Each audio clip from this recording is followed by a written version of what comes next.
I'm Carol Anderson. As the sun began to rise over the quiet suburban neighborhood of Austin, Texas, I was out in the backyard enjoying my morning coffee as usual.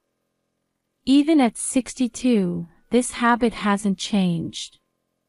It's been 2 years since I retired, but I still wake up at 5 a.m. every morning, a remnant of my long years as a teacher, I suppose. "Good morning, Mr. Whiskers," I called out to the neighbor's cat as I gazed at the flowers in the garden. Bluebonnets and Indian paintbrushes were vividly coloring the Texas spring. Every time I see this view, I'm reminded of how glad I am to live in Austin. Taking a sip of coffee, I reminisced about my 30 years working for the Austin Independent School District.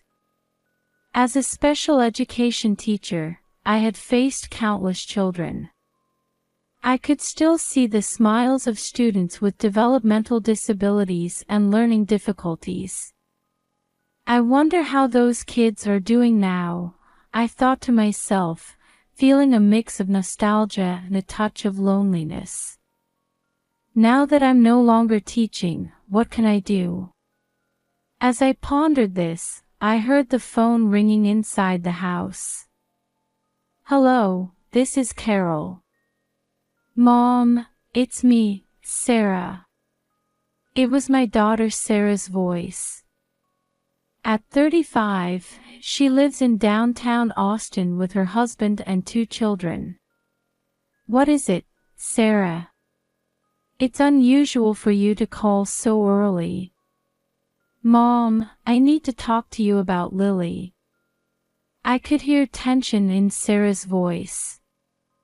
"Lily is my 8-year-old granddaughter. Lily has been diagnosed with a developmental disability." For a moment, I was at a loss for words at Sarah's statement. But I quickly regained my composure. "I see. Tell me more about it." After hanging up the phone, I took a deep breath. I felt that my 30 years of experience were needed now more than ever. I arrived at Sarah's house that afternoon. Her home in downtown Austin was surrounded by a bustle quite different from my suburban neighborhood. When Sarah opened the door, I could see the fatigue on her face. "Mom, thank you for coming." Sarah hugged me. As I rubbed her back, I could feel some of her tension melting away. "Where's Lily?" "She's playing upstairs.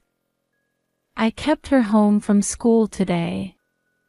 As we entered the living room, I saw a diagnostic report on the coffee table. The letterhead of the Austin Children's Autism Program caught my eye. "Let's sit down and talk," I said. As I sat on the sofa, Sarah took a seat next to me. "Is Mark still in Afghanistan?" "Yes, he's expected to be there for another 4 months. Sarah's husband Mark is 37. He's in the Air Force and currently on a long-term deployment." "Tell me about Lily." Sarah sighed deeply and began to speak. "Lately, we've been getting frequent calls from the school. Lily can't concentrate in class, she can't play well with friends. The teacher thinks Lily might not be understanding instructions." I could see tears welling up in Sarah's eyes. "So you had her diagnosed at the Austin Children's Autism Program?" "Yes. The result is..." Sarah picked up the diagnostic report and handed it to me. There, the words, "Autism Spectrum Disorder," were clearly written. "Mom, what should I do?" Sarah's voice was trembling. I held my daughter's hand tightly. "Sarah, don't try to handle this alone. Let's think about it together. But Mark's not here, and I'm worried about what the neighbors might think. Sarah's words revealed her feelings of loneliness and anxiety. I could clearly sense the difficulties my daughter was facing, the stress of raising a child, her husband's absence, and isolation from society. Does Lily know about the diagnosis? Not yet. I don't know how to explain it to her. Seeing Sarah's hesitation, I carefully chose my words, reflecting on my 30 years of experience. It's important to understand Lily's individuality. Instead of labeling her with a disability, let's focus on finding Lily's strengths. Sarah nodded silently. We'll get through this together. If there's anything I can do, just let me know. At those words, Sarah's expression seemed to soften a bit. However, I felt that this was just the beginning of a long journey. A few weeks had passed since I visited Sarah's house. I called Sarah almost every day to check on Lily's condition. She seemed to be becoming more positive little by little, but that morning, a sudden phone call changed everything. "Mom, help me." Sarah's voice was shaking, and I could hear her sobbing. I immediately jumped into my car and headed to Sarah's house. The journey that usually takes 30 minutes only took about 20 minutes that day. When I arrived at Sarah's house, the front door was wide open. I entered, but the living room was in disarray, and Sarah was nowhere to be seen. "Sarah! Lily!" There was no response to my calls. Filled with anxiety, I went out to the garden. There, I saw Lily trembling in front of the chicken coop. "Lily! Are you okay?" As I rushed over, Lily clung to me, sobbing. "Grandma." Lily's body was cold, and her thin pajamas were damp with morning dew. "What happened? What were you doing here?" Lily, still crying, began to speak in a trembling voice. "Mom said I wasn't family. She kicked me out." Those words made my heart ache as if it was being squeezed. "How long have you been out here?" "Since last night." The thought of her being outside all night pained my chest. I picked Lily up and carried her into the house. "Sarah! Sarah! Where are you?" I could hear faint sobbing from upstairs. When I knocked on the door of Sarah's bedroom, a hoarse voice replied, "Come in." When I entered the room, Sarah was sitting on the bed, hugging her knees.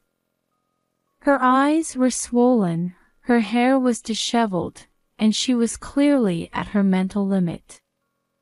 "Sarah, what happened?" "Mom, I can't do this anymore. I don't know what to do about Lily." Sarah's words were broken.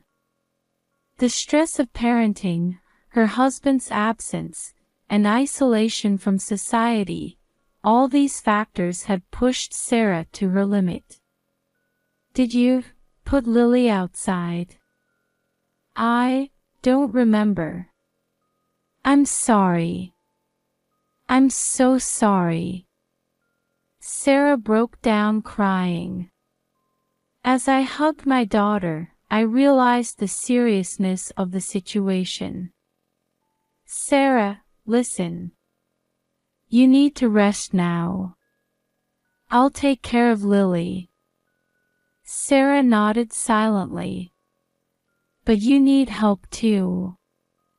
Have you considered counseling?" "Yes." With Sarah's agreement, I decided to take Lily home with me. Before getting into the car, I gently spoke to Lily. Lily, let's stay at Grandma's house for a while. Mom needs some rest right now. Lily looked anxious but nodded slightly. As I drove away, I let out a deep sigh. The road ahead would certainly not be smooth. But for Lily's sake, for Sarah's sake, I knew I had to do what I could. A few days had passed since I brought Lily home with me. On the first night, Lily looked around the room anxiously. Lily, this will be your room for a while. You can use it however you like. I spoke gently. Lily nodded slowly and began to cautiously walk around the room. The next morning, I woke up early to prepare Lily's breakfast.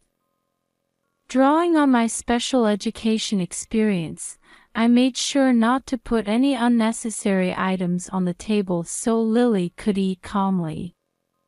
Good morning, Lily. Breakfast is ready. Lily came into the kitchen, rubbing her sleepy eyes. Pancakes. I like them. I smiled with relief at Lily's words. After breakfast, we went shopping at the nearby H-E-B grocery store. As we entered the store, Lily suddenly became restless. What's wrong? It's noisy. Lily was covering her ears with both hands. Realizing she was sensitive to noise, I quickly responded. Lily, want to try these on? I took out noise-canceling headphones from my bag and handed them to Lily. When she put them on, she seemed to relax a bit. On our way home after shopping, we met a man doing yard work in front of the neighboring house. Hey, Carol. Long time no see. Hello, Jim. You look well. Jim is a 65-year-old retired veteran. I knew he was dealing with PTSD, but we didn't interact much usually. Who's this? This is my granddaughter Lily. She'll be staying with me for a while. Lily looked up at Jim shyly. Hey, Lily. My name is Jim. Nice to meet you.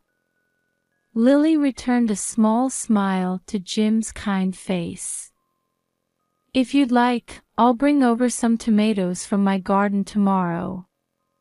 Do you like vegetables, Lily? Lily nodded slightly. Thank you, Jim. We're looking forward to it. When we got home, Lily looked a bit tired. Lily, do you want to rest? Or would you like to draw? I want to draw. I handed Lily a sketchbook and colored pencils with a relieved smile. As I watched Lily start drawing, I hoped that this new life would become a safe environment for her. It will be a long journey, but we'll take it one step at a time. With that promise in my heart, I sat next to Lily and watched over her drawing. About a week after Lily started living with me, Jim from next door brought tomatoes as promised. Hey, Carol. How's Lily doing? At Jim's kind voice, Lily shyly hid behind me. Thank you, Jim. Lily, let's thank Uncle Jim. Lily mumbled a small, thank you. Jim smiled gently. Lily, would you like to see my garden? There are lots of vegetables and flowers. Lily looked up with interest. I was a bit surprised. Usually, Lily is very wary of strangers. Do you want to go? I asked Lily, and she nodded slightly. Jim's garden was surprisingly beautiful and well-maintained. Tomatoes, cucumbers, eggplants, and a variety of colorful flowers were in full bloom. Wow, it's beautiful. Lily's eyes sparkled. Lily, would you like to touch this red tomato? Jim offered a ripe tomato to Lily. She hesitantly reached out and touched the tomato. It's smooth and warm. Seeing Lily's expression soften, I felt a warmth in my chest. From that day on, Lily spent time in Jim's garden every day, touching the soil, helping with watering, and sometimes pulling weeds. I felt these activities were having a positive effect on Lily's sensory integration. One day, Jim confided in me. Carol, actually, I'm battling PTSD. Gardening helps calm my mind. Hearing those words, I realized something. Could there be similarities between Jim's PTSD and Lily's developmental disability?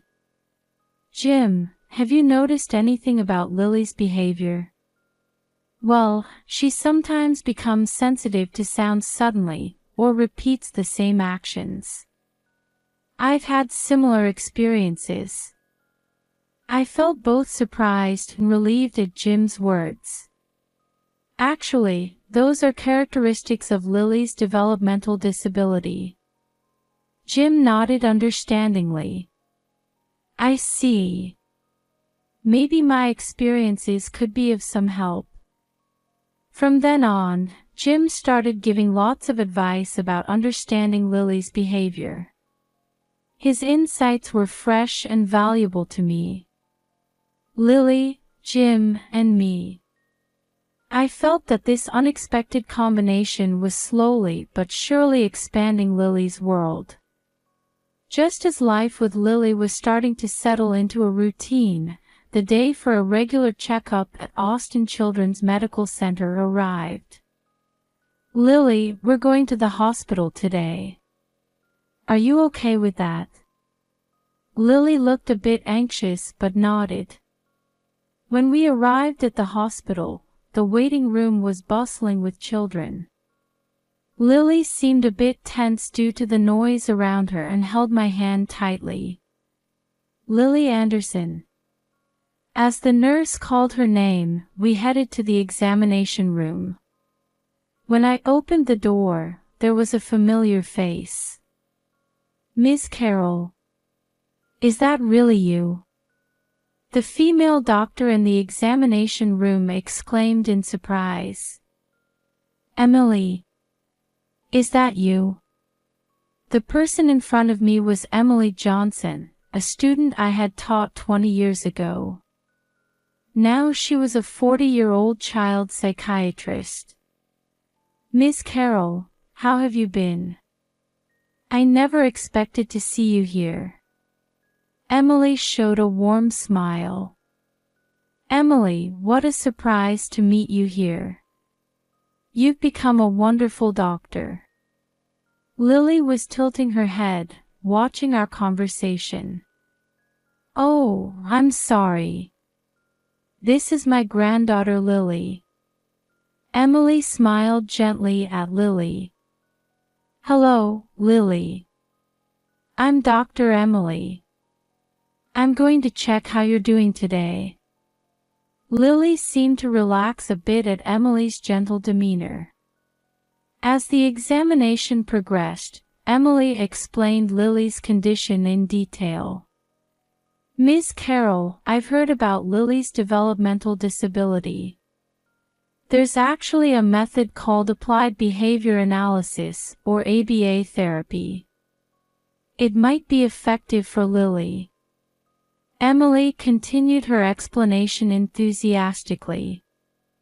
ABA therapy is a treatment that analyzes behavior in detail and reinforces appropriate behavior. I'd like to personally assist with Lily's treatment. It's my turn to give back what I learned from you, Miss Carroll. Emily's words brought tears to my eyes. Thank you, Emily. That's really reassuring. After the examination, we made the next appointment and left the hospital. Once we got in the car, I asked Lily. Lily, what did you think of Dr. Emily? Lily thought for a moment before answering. She was kind. I want to see her again. I smiled with relief at those words. I felt great hope in getting professional help, and that it had made a good impression on Lily. As we headed home, I thought to myself, the circle of support for Lily's growth is expanding, slowly but surely.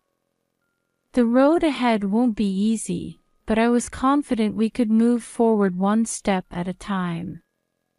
About a month after Lily started regular treatment with Dr. Emily, I received a call from Sarah.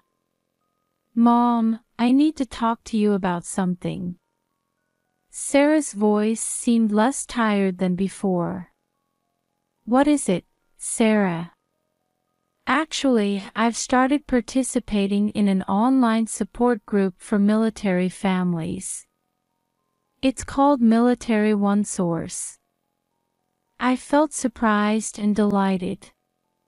Sarah had taken a step to seek help on her own. That's wonderful. How is it? At first, I was honestly reluctant. But when I participated, I found so many people with similar worries. I could hear Sarah's voice gradually becoming more lively. There are even military families with children with developmental disabilities. Listening to their experiences, it made me feel like I'm not alone. It's a bit reassuring. Sarah continued. Someone said, there's no such thing as a perfect parent. But we can be the best parent for our child. Those words made my chest feel warm. That's right, Sarah. You're doing your best. Mom. I'm sorry. That day, Lily. Sarah's voice trembled. I gently continued. That's in the past now. What's important is from here on. Yes, I want to see Lily. But I'm still not confident. You don't need to rush. Lily is thinking about you too. After hanging up the phone, I told Lily about the situation. Lily, your mom wants to see you. Lily was quiet for a moment, as if thinking, but then said in a small voice. Mom, is she okay? Yes, she's okay. She's getting better little by little. Lily's expression showed relief. Over the next few weeks, Sarah started calling regularly. She would ask about Lily's condition and talk about her own feelings. One day, Sarah said, Mom, I want to see Lily. I think I'm ready. Those words made me feel deeply relieved. It had been a long journey, but we were finally ready to take a step towards restoring our family bonds. Just as we were preparing for Sarah and Lily's reunion, sudden news came in. Mark had been injured during his mission and was returning early. Mom, Mark is coming home. Sarah's voice was mixed with joy and anxiety. That's good news. But is it a serious injury? He seems to have injured his left arm. But they say it's not life-threatening. Mark's return became a major turning point for the family. When we greeted Mark at the airport, his expression showed fatigue and bewilderment. With his left arm in a sling, he embraced Sarah and Lily. "I'm home," Mark's voice trembled slightly. Back at home, Mark began to inquire about the family situation in detail. Lily's diagnosis, Sarah's struggles, and how I had temporarily taken Lily in. "Why didn't anyone tell me?" Mark's voice was filled with frustration and regret. "We didn't want to worry you," Sarah answered in a small voice. Mark let out a deep sigh, then said with determination, "We're a family. From now on, let's overcome this together." At those words, we all teared up. However, reality wasn't simple. Mark struggled to adjust to the family's new daily life after his long absence. Lily also became unstable at times due to her father's sudden return. "Daddy, I'm scared," Lily cried out, startled by a loud noise, and Mark couldn't hide his confusion. "Mark, take it slowly," I gently advised. Mark nodded and quietly approached Lily. "Lily, it's okay. Daddy's here." At those words, Lily gradually calmed down. Mark began to work on reintegrating the family, utilizing his leadership skills from the military. He also started counseling at Veterans Affairs VA, facing his PTSD while trying to build new relationships with his family. "Our battle isn't over yet," Mark said. "But this time, we'll fight as a whole family." At those words, we all nodded firmly. Difficulties would continue, but if the family united, we could surely overcome them. With that belief, we decided to move forward, one step at a time. 6 months after Mark's return, on an early summer day, we planned a family trip to Zilker Park Botanical Garden. Lily, Sarah, Mark, and me. The time had finally come for our long-separated family to spend time together. "Is everyone ready?" Mark called out as he drove the car. "Yes." Lily's voice was unusually full of anticipation. As we arrived at the park, we were greeted by a colorful array of flowers. Lily seemed a bit nervous, but when I offered my hand, she grasped it firmly. "Look, it's a bluebonnet." Lily suddenly cried out, pointing. We looked at each other in surprise. "Lily, you know a lot about flowers," Sarah said, looking impressed. "Yes, Uncle Jim taught me. It's the state flower of Texas." Lily proudly continued her explanation. "Indian paintbrush, angel's trumpet, and Texas sage." She listed the names of plants one after another and explained their characteristics. "My Lily, you really know a lot," I said, feeling a warmth in my chest. Mark and Sarah stood there, mouths agape.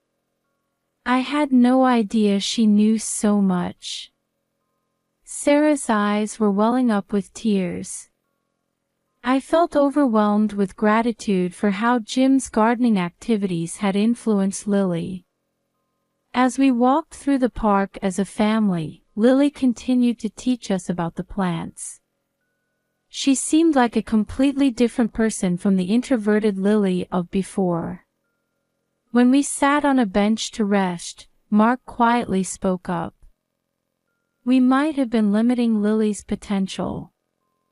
Sarah nodded and said, "You're right. Lily has her own wonderful talents, and we didn't see them. But it's not too late," I gently told them.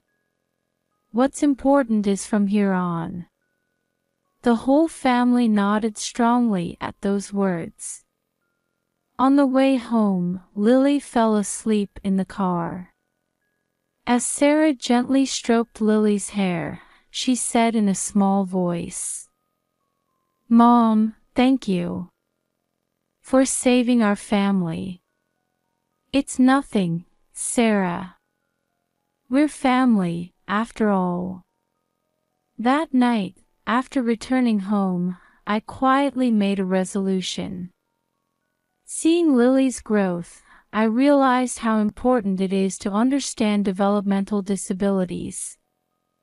I decided to start activities to promote understanding of developmental disabilities in the local community. As I watched over the family's reconciliation, I thought to myself, this experience has helped all of us grow. Not just Lily, but we adults too have learned the importance of understanding and accepting each other. There will be challenges ahead. But with family bonds, we can overcome any difficulty. Believing this, we were ready to take a new step forward.